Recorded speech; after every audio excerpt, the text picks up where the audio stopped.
কোরআন বোঝার ক্ষেত্রে আসবাবুন নুজুল শব্দটা কি আপনারা কেউ শুনেছেন? আসবাবুন নুজুল মানে হলো কেন কোরআনের কোনো অংশ নাজেল হলো তার কারণ বর্ণনা করা। একটা ঘটনা আসতে পারে, একটা লাইফ স্টাইল আসতে পারে, অথবা কোনো সাহাবীর জীবনের সাথে কোনো বিষয় জড়িত এই বিষয়টা হতে পারে, যেটা আমাদের জানতেই হয়। আসবাবুন নুজুল না জানলে আপনার কোরআন বোঝা অসম্পূর্ণ কেন থাকে? কারণ হলো এই যে আয়াতটা এসেছে, দেখবেন যে ওখানে কিছু কথা আছে যে কথাটা বোঝা যাচ্ছে না, যে আমার জীবনের সাথে রিলেট করতে পারছে না, কারণ ওখানে একটা সর্বনাম আছে, ওখানে একটা ব্যক্তির প্রসঙ্গ আছে, ওই প্রসঙ্গটা জানতে হয়।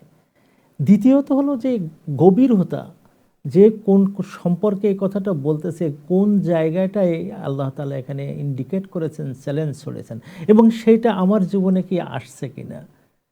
সেজন্য আসবাবুন নুজুল আমাদের দরকার হয়। আসবাবুন নুজুল এজন্য দরকার হয় যে এটা মানুষের জীবনের সাথে রিলেট করা আসলে সম্ভব কিনা, কোরআন কি এখনো পর্যন্ত আমার জীবনের সাথে রিলেটেড কিনা। আসবাবুন নুজুল এটা আমাদের উপকার করে। তার মানে কি এই যে সম্পর্কে কোরআন নাজিল হয়েছে ওটা ওই সম্পর্কে ওই দিনেই শেষ হয়ে গেছে? না, এই সম্পর্কে উলামায়ে কেরামের কথা হলো এই যে এটা যদিও একজন ব্যক্তি সম্পর্কে খাসুন, না নির্দিষ্ট, কিন্তু আমুল্লি আম্মাতিন নাস, এটা সমস্ত মানুষের জন্য এটা প্রযোজ্য। কেন আল্লাহ তাআলা ওইটি একটা মানুষকে সাথে জড়িত করেছিলেন?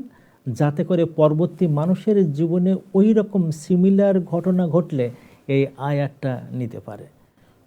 কখনো এরকম আসেনি যে কোনো একটা ঘটনায় ঘটেছে এবং ওইটার সাথে জড়িত হয়ে ওই হুকুম ওখানে শেষ হয়েছে, বরং ওইটা আমাদের পথ দেখিয়েছে কিয়ামত পর্যন্ত মানুষের জীবনে যা কিছু ঘটবে এই আয়াতটা তার জন্য প্রযোজ্য।